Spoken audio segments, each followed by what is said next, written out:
Right now we're at the Carvel Staging area. This is the final point of staging for commodities for Hurricane Gustav. Here supplies such as cots, MREs, water, blankets, those kind of commodities, and including generators, other missions to support the local government are staged. When we get a request from the state of Louisiana, we fill it out through a tasking order and we push it out the door and deliver it to the appropriate distribution site. What's FEMA's role in all of this? FEMA's role is to provide the commodities. We've purchased and stored the commodities and to deliver them to the places that have been identified by the local governments of the state of Louisiana. How does FEMA know what's needed? Just like any other disaster assistance requirements, we know what's needed because we are asked by the local governments. The local governments will ask the state of Louisiana, and the state of Louisiana will ask us to send it out. We don't make the determination of where commodities go. Those are specific requests by the state of Louisiana. When do you start your work on this? The work started on this pre-season hurricane. Commodities were stored in various locations around the country, around the Gulf Coast, not too close to the impacted areas so we don't lose our commodities in the case of a bad hurricane. And then once the winds die down, we start staging them closer and closer to the affected areas. Last question for you. Was this facility built specifically for this hurricane? This facility was built for Hurricane Katrina, and this initially was the mortuary facility, the morgue facility built during Katrina. Those activities ceased back in 2006, and now it's been turned into a staging area.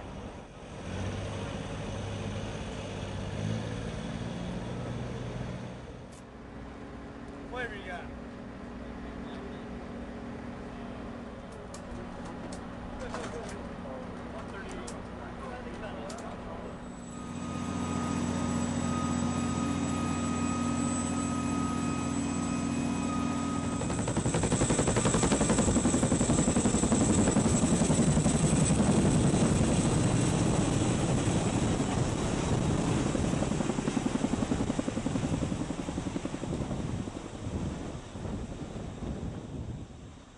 Right now we've got probably somewhere in the neighborhood of probably 12, 14 loads of water, about 7 or 8 loads of MREs. We've got about 5 or 6 loads of cots. We've got about 5 or 6 loads of blankets. We've got somewhere in the neighborhood of about 100 generators at this site. Where did all these supplies come from? They came from our DC where we store and have our commodities stored. Either that or we buy them. It depends on what the need and what we have to push out. We can get it from our vendors, local vendors, wherever we can get it as quick as we can and as fast as we can get it here. We get the commodities here. And how long will they stay here?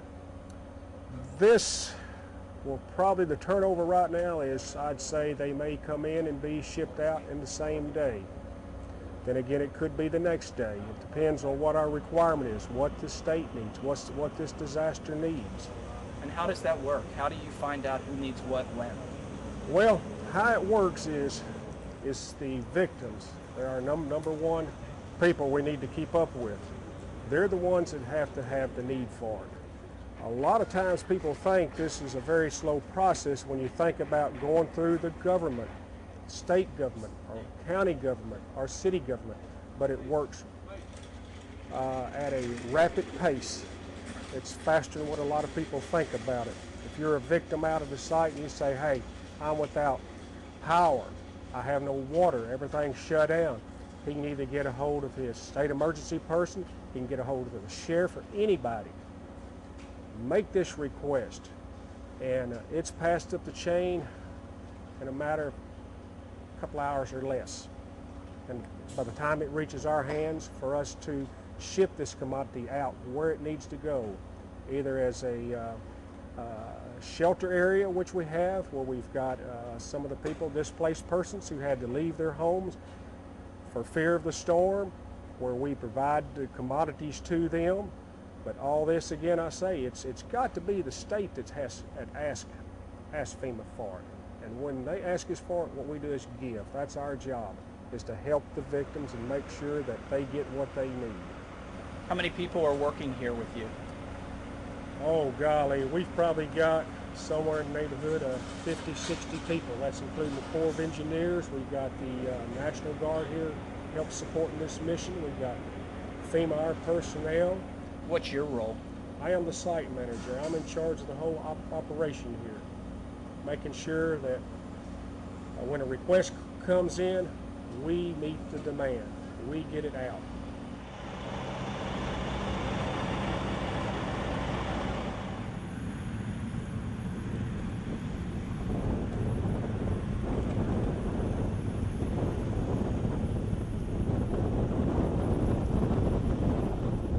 This is indicative of why they're predicting it's going to take a while to get the power out back in Baton Rouge.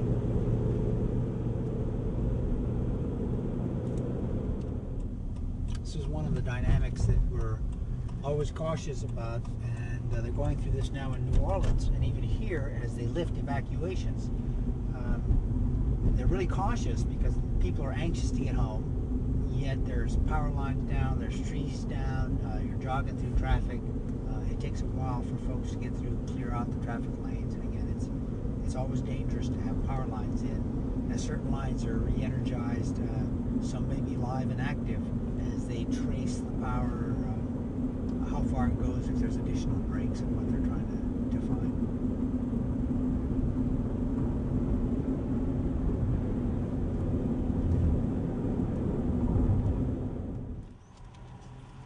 We're supposed to meet Colonel Griffin here. Colonel Griffin? Yes, he's at the Commodities distribution. Good Lord. Is that where? I didn't know there was a colonel here. Yeah, is he? Yeah, Is that the spot? That's the Commodities up there. Very good. Go up there and talk to this officer at the end of the road. Thank you. Okay, he's more liable to help you.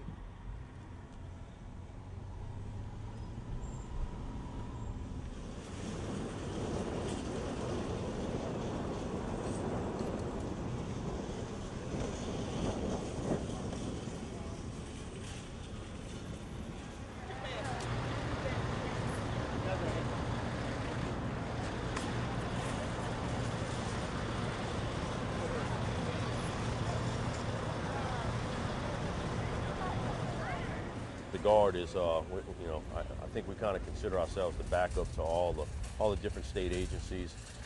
There's a primary point of contact for everything from security, state police, sheltering, health and hospital, and because of the unique skills and equipment that we have because of our federal mission, airplanes, doctors, a lot of logistics specialists would come in here, security police, transportation vehicles. We train, and equip to go to combat. It's the same skill sets that the state needs in a homeland security event or a natural disaster. So we're the natural ones to call out. I can tell you, they called us out very early. The governor did a good job because it all starts there. He pulled the triggers at 100 something hours and started all of us rolling. And I can tell you, we came on duty, a lot of us, a week ago on Monday, Tuesday, and every day we ramped up. The primary focus originally was supporting the state and the parishes with evacuation.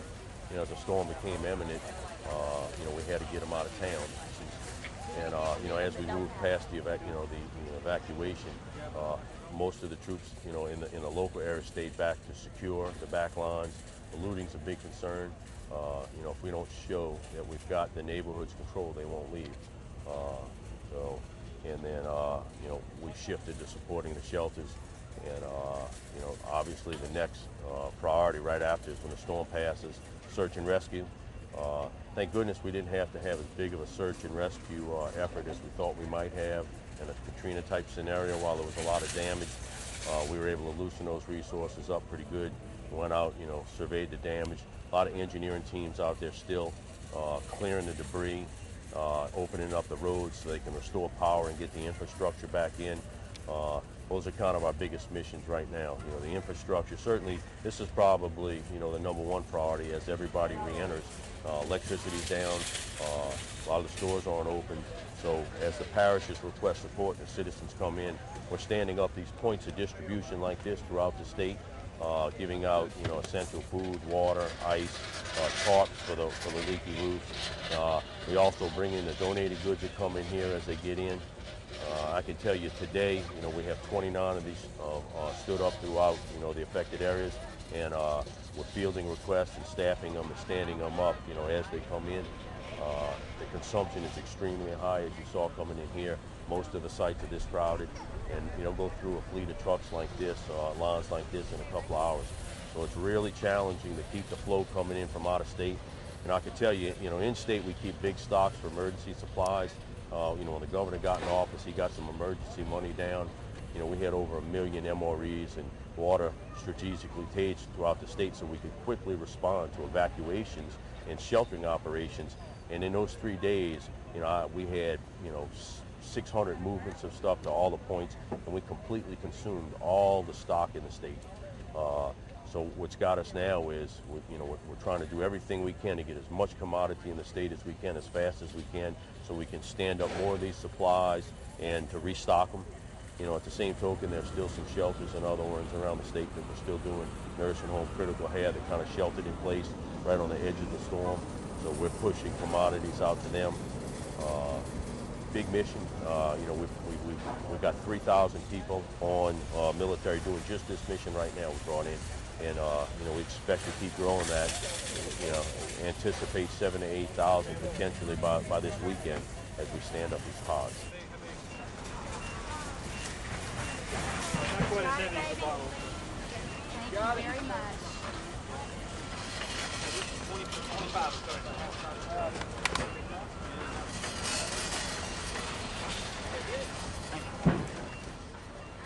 What'd you pick up today? Bread, ice, and some more non-perishable. How long did you have to wait? God, I'd say about 2 hours. How did you find out that this was here? Who was it? A lady in High Neighbor. How many times have you had to come to pick up supplies since the hurricane? Since the hurricane, it seems like every day. Every day so far. Where do you live? Ice. Off of Jefferson. Here in Baton Rouge? Here in Baton Rouge. Where were you during the hurricane? Here. Here? How's your house? I've got some shingles missing and a leak in the roof. But other than that, no electricity, and I'm still here. That's all I can say. How is this whole process working? It's taking too much time, honestly. It's just, it's a whole city without power. You know, we've got bits and pieces coming up here and there, but just not enough to get everybody where they need to be. Good luck. Thank you.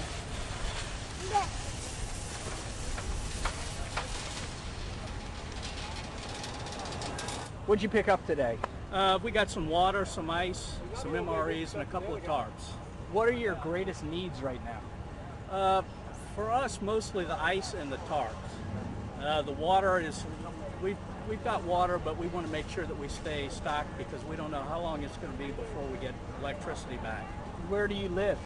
We don't live too far from here in the south part of Baton Rouge. How often have you had to come here to get supplies? This is the second time. Yeah. How is it all working? I think today worked better than yesterday. It seems like it went a lot smoother. There's not as much traffic out here.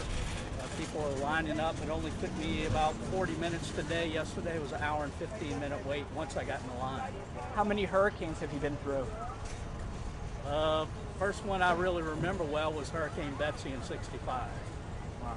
So I've been through a few of them. What's the hardest part in terms of the aftermath of a hurricane? Waiting for the electricity to come back because so much of our lives depend on that power. And you know, everything, the refrigerator, all of our perishable foods are in there, and right now ours is holding up okay, but it's starting to wane. Good luck. Thank you. Thanks. My mother's in an assisted living over there, and she's on oxygen. She just got sent home from the lake Sunday night on oxygen. And I had to go to the fire station to get them portable tanks of oxygen because they were running out of diesel for the generators. So, Where do you live? on Jefferson Highway. Where were you during the hurricane? In my apartment. How did your apartment fare? My apartment's okay. It's just that we have no electricity. What are your greatest needs right now?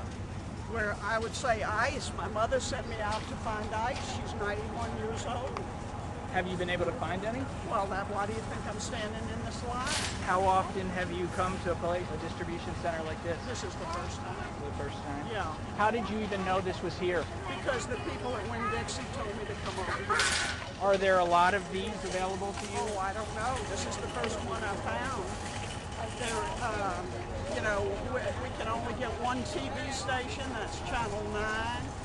So, you know, the information is very limited. The governor's coming on and say go into the, you know, use the internet. Well, who's got internet if you don't have, I have dial-up service and on my internet provider, and I can't get on the internet to find out where there's anything. So we're using our radios in our cars to get information, you know. So my mother's really pretty miserable. How would you rate the performance in terms of... Well, I think that it's going very quickly.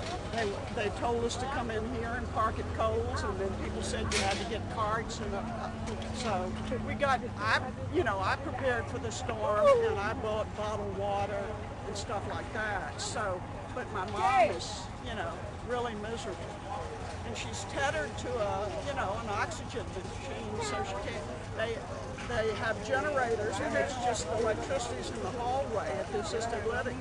So they had to run an extension cord all the way in their apartment.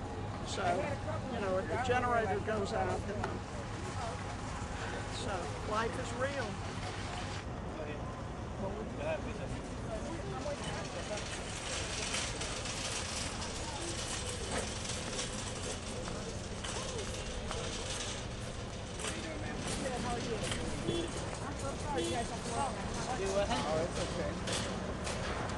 How many got in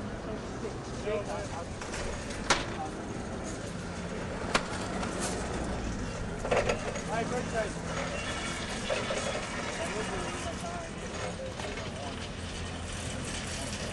Depends.